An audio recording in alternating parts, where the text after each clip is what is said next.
ಪಾಕಿಸ್ತಾನ ಹಾಗೂ ಯುಎಇ ನಡುವಿನ ಪಂದ್ಯದಲ್ಲಿ ದೊಡ್ಡ ಹೈಡ್ರಾಮಾ ಆಗಿದ್ದು ನಿಮ್ಗೆ ಗೊತ್ತಿರಬಹುದು. ಪಾಕಿಸ್ತಾನ ಟೈಮಿಗೆ ಬರೋದೇ ಇಲ್ಲ, 1 ಗಂಟೆ ಲೇಟ್ ಆಗಿ ಮ್ಯಾಚ್ ಸ್ಟಾರ್ಟ್ ಆಗುತ್ತೆ.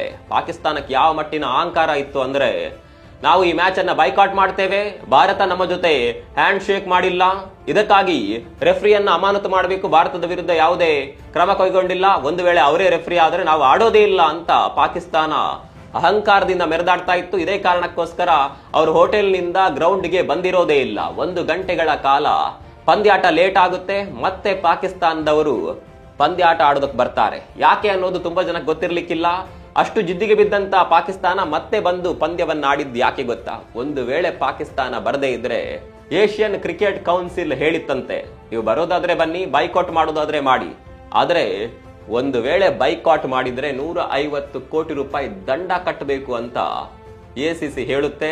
ಅಷ್ಟು ಹಣ ಪಾಕಿಸ್ತಾನದಲ್ಲಿ ಎಲ್ಲಿದೆ ಹೇಳಿ? ಮೊದಲೇ ಅವರು ಭಿಕ್ಷೆ ಬೇಡ್ಕೊಂಡು ಬರ್ತಾ ಇರುವಂತ ದೇಶ, ಗೋಧಿ ಕೊಡಿ ಅಕ್ಕಿ ಕೊಡಿ ಅಂತ ಭಿಕ್ಷೆ ಬೇಡ್ತಾ ಇದ್ದಾರೆ. ಹೀಗೆ ಇಂಥದ್ದೊಂದು ನಿಯಮದ ಬಗ್ಗೆ ಹೇಳ್ತಾ ಇದ್ದಂತೆ ಪಾಕಿಸ್ತಾನ ಓಡೋಡಿ ಬಂದು ಮ್ಯಾಚ್ ಅನ್ನ ಆಡುತ್ತೆ. ಅಹಂಕಾರ ಇಳಿದು ಹೋಗುತ್ತೆ. ಪಾಕಿಸ್ತಾನದ ಪರಿಸ್ಥಿತಿ ಎಲ್ಲಿವರೆಗೆ ಬಂದಿದೆ ನೋಡಿ. ಇದೇ ಒಂದು ವೇಳೆ ಭಾರತ ಈ ಸ್ಥಾನದಲ್ಲಿ ಇದ್ದಿದ್ರೆ 150 ಕೋಟಿ ಕೊಟ್ಟು ಹೋಗ್ತೇವೆ, ಆದ್ರೆ ಯಾವುದೇ ಕಾರಣಕ್ಕೂ ಈ ರೀತಿಯಾಗಿದ್ರೆ ನಾವು ಆಡೋದಿಲ್ಲ ಅಂತ ಹೇಳ್ತಾ ಇತ್ತೋ ಏನೋ. ಆದ್ರೆ ಪಾಕಿಸ್ತಾನ ಅನಿವಾರ್ಯವಾಗಿ ನಿನ್ನೆಯ ಪಂದ್ಯವನ್ನ ಆಡಬೇಕಾಗುತ್ತೆ. ಅವರ ಅಹಂಕಾರ ಕೂಡ ನಡೆಯೋದಿಲ್ಲ, ಜಿದ್ದು ಕೂಡ ನಡೆಯೋದಿಲ್ಲ, ಅವರಿಗೆ ಅವ್ರು ಅಂದ್ಕೊಂಡಿದ್ದು ಕೂಡ ಆಗ್ತಾ ಇಲ್ಲ. ಪರಿಸ್ಥಿತಿ ಎಲ್ಲಿವರೆಗೆ ಬಂದಿದೆ ನೋಡಿ.